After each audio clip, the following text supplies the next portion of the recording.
Gail, Carr, President and CEO, Taylor Street Connections. What's the journey? The journey is you just keep living every single day, and you live in your purpose, and you live in possibly what you were taught as you were growing up in terms of what your values are, and you just keep doing everything that you were taught to do, everything that you were meant to do, and sort of live in it. I think the journey is one step forward every day, and hopefully some days you could do about 5 or 6 more steps than you took the day before, because there are going to be some backward steps. But just to stay strong and stay resilient and stay with it. I think my parents, I just have to stay with them. My mother, Melissa Carr, my father, Edward Carr.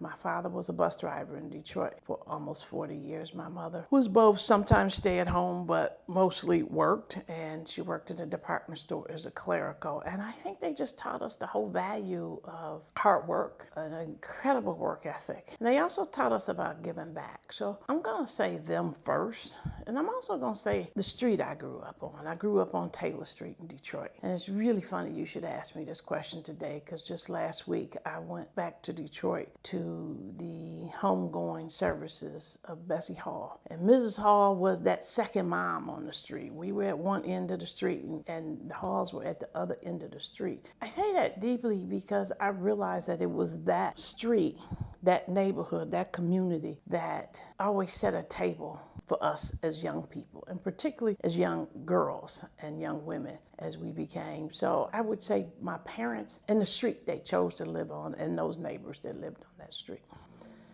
Well, you can't go back. So as much as I want to give my younger person some advice, 9 out of 10, I wouldn't take it. So no point of really talking to her like that. But I think going forward, telling young women, and I get the grand opportunity to meet so many beautiful young women and aspiring young women, and they sort of become my little friends, and I love them dearly. Some of them are in this group of game changers. And I think it's just to stay in your purpose. It's really just to stay in who you are and to do you.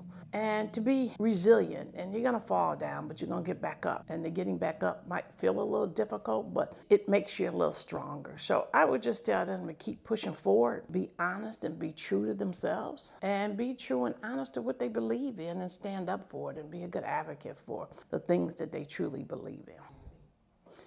I think I just hopefully live honestly enough that I try to share, whether or not it's the more traditional word of philanthropy and dollars, with others as they become available. Also, I hope I share my experiences with other people and share maybe it's kindness, maybe it's lessons, experiences, but most importantly, it's really my time and my experiences, and hopefully the fact that I've been certain places, and if I could sort of share what happened in those spaces, my work experience, my family experience, any of those kind of experiences, my board experiences, my extracurricular experiences, I think if I can share those very generously with others, then hopefully people will benefit and learn from it and be able to recognize things when they walk in a room because they had an opportunity to hear about my experiences. Well, see, I think the problem is the word philanthropy and how people perceive the word philanthropy. And I think philanthropy so often is attached to giving of dollars only. And a lot of people only think certain people can give certain dollars. So I would think that I like to think I show up because I show up. I give, if I say I'm going to do something, I really work really hard to try to do it. And also, I think when we just do anything in our community, that's philanthropy. And we have to talk about the word philanthropy more, of giving of ourselves, our resources, our time, our energy, our brilliance, our excellence. When we share that out, that's philanthropy. And I think we have to keep talking about philanthropy that way more than we just attach dollars to philanthropy. The dollars are important too, it's very important, but also time and resources. The fact that I serve on a multitude of boards and the time that I spend being able to improve the health of an organization by virtue of sitting on their board, hopefully people will see that as philanthropy. And others who do that. I think we have to just talk about philanthropy more holistically than we sometimes do. I think we'll find like so many people are giving back and they're philanthropers.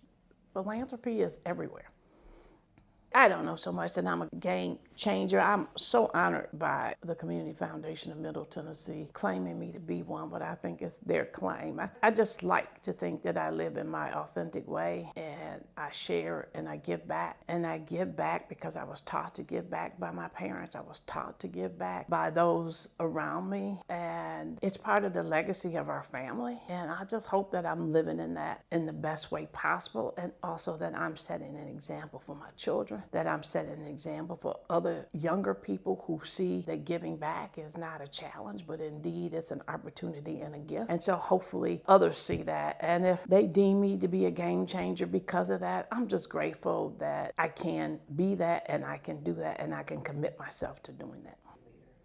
Hey, just go out there and do what you believe in. Be an advocate. Stand up for what you believe in, and stand in for people who need you to stand in for them. And don't be afraid. Don't be afraid. Be courageous about it. Be honest about it. And just make sure you understand and you acknowledge what you're doing. I just think everybody's a philanthropist. Like, again, I just don't think that we talk about it enough, but I really do think that.